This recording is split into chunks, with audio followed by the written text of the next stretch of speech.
आज हम लोग मगध के उत्कर्ष के बारे में देखेंगे।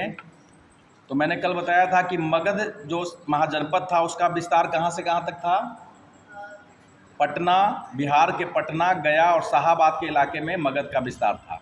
यह क्षेत्र कैसा था, किस मिट्टी वाला क्षेत्र है? जलोढ़ मिट्टी वाला क्षेत्र है ना। जलोढ़ मिट्टी किसको जलोढ़ मिट्टी क्या होता है? जब बाढ़ का पानी प्रतिवर्ष जहाँ आता है, जिससे मिट्टी की नई नई परतें बिछ जाती है और वह काफ़ी उपजाऊ हो जाता है। ठीक है। जलोढ़ मिट्टी के भी दो भाग होते हैं।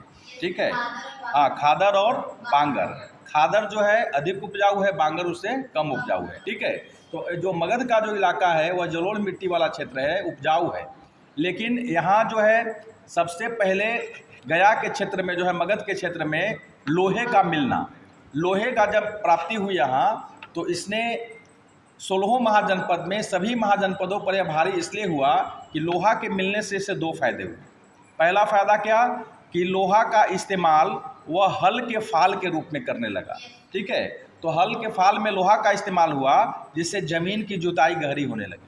ठीक है। और तब वह ज़मीन और उर्वर हो गया, फसल अधिक होने लगा। जब फसल अधिक उत्पादन होने लगा तो अधिशेष उत्पादन होने लगा, आवश्यकता से अधिक उत्पादन हुआ तो अधिशेष उत्पादन होगा, तो उससे क्या होगा? बाजार हाट खुलेंगे और उससे वाणिज्य व्यापार को बढ़ावा मिलेगा, नगरों का विकास होगा। ठीक है। यह मगध के लिए अनुकूल दशाएं थी। लोहे का इस्तेमाल वो लोग जो है सेना के क्षेत्र में करने लगे। सेना के अस्त्र शस्त्र में अब लोहे का इस्तेमाल होने लगा, है ना। अब जो है तलवार है, जो तीर धनुष है, एक भाले हैं, क्या चीज़ के बनने लगे? लोहे के बनने लगे, जिससे अन्य महाजनपदों की तुलना में मगध के सैनिक ज़्यादा मजबूत दिखाई पड़ने लगे। ठीक है। दूसरा कि इस क्षेत्र में हाथी का मिलना, हाथी जो मिला तो गज सेना के रूप में उसका इस्तेमाल हुआ, है ना। और मगध के सैनिक हाथी का प्रयोग जो है अपनी सेना में जब करने लगे तो अन्य महाजनपद के जो सैनिक थे उसमें जो है हाहाकार मच गया। जब सेनाएं हाथी जब चलती थी तो सैनिकों को रौंदते हुए आगे बढ़ जाती थी। ठीक है। इसलिए बात की हम मगध की जो प्रारंभिक राजधानी है, मगध की पहला राजधानी कौन है? राजगिरी। राजगिरी कौन बसाया था? बिंबिसार। तो राजगिरी है वह पहाड़ियों से घिरा हुआ क्षेत्र है, इसलिए वह प्राकृतिक रूप से सुरक्षित था। अन्य महाजनपद के लोग उस पर बहुत जल्दीबाजी में हमले नहीं कर सकते थे। ठीक है। उसके बाद उदयन ने जब पाटलिपुत्र की स्थापना की और पाटलिपुत्र जब मगध की राजधानी बनी, तो यह नदियों के संगम पर है। एक तरफ गंगा है, दूसरी तरफ सोन है, गंडक है।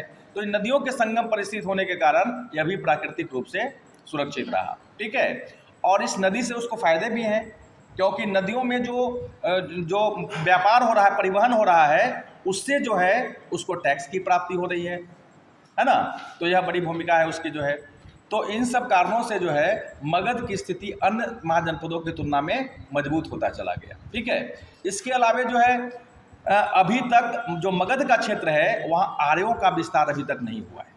जो आर्य जिसने वैदिक सभ्यता का निर्माण किया था, जो मध्य एशिया से आए थे आर्य, वे अभी तक मगध के क्षेत्र में नहीं पहुँचे हैं, जिसके कारण जो है अभी तक सामाजिक खुलापन वहाँ ज़्यादा है। आर्यों का जो कर्मकांड रूपी प्रभाव है वह यहाँ नहीं पड़ा है। ठीक है। और इस क्षेत्र में बौद्ध और जैन धर्म का उदय हो रहा है, जो सामाजिक समरसता की वकालत करता है। ठीक है। इससे इसका भी लाभ भी मगध को मिला है। और शासकों की भूमिका, मगध के जो प्रारंभिक शासक है बिंबिसार, जो वैवाहिक नीति के आधार पर मगध साम्राज्य को आगे बढ़ाया। उसके पुत्र अजातशत्रु, जिसने लिच्छवियों को अपने में मिलाया।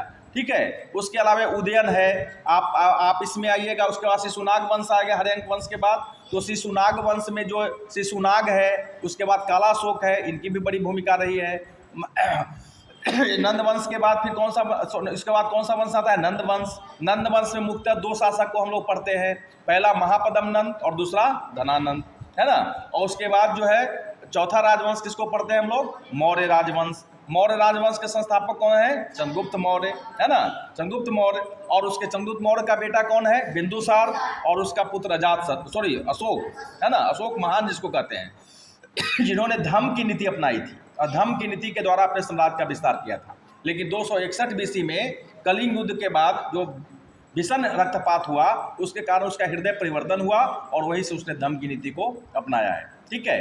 तो प्रारंभिक जो 4 राजवंश हैं मगध के, पहला हर्यंक, दूसरा शिशुनाग वंश, तीसरा नंद वंश और चौथा मौर्य वंश। यह प्रारंभिक 4 राजवंश को हम लोग मगध साम्राज्य में पढ़ेंगे हम लोग। और उसके बाद फिर इसके पतन के बाद, मौर्यों के पतन के बाद शुंग वंश आएगा, पुष्यमित्र शुंग वगैरह आएंगे, ठीक है, उसकी चर्चा होगी, ठीक है। तो यही कारण था, इन परिस्थितियों में ही मगध 16 महाजनपद पर जो है काफ़ी शक्तिशाली भूमिका निभाया, सबको अपने में आत्मसात किया, विलीनीकरण किया और उसमें मगध साम्राज्यवाद की नींव पड़ी, ठीक है।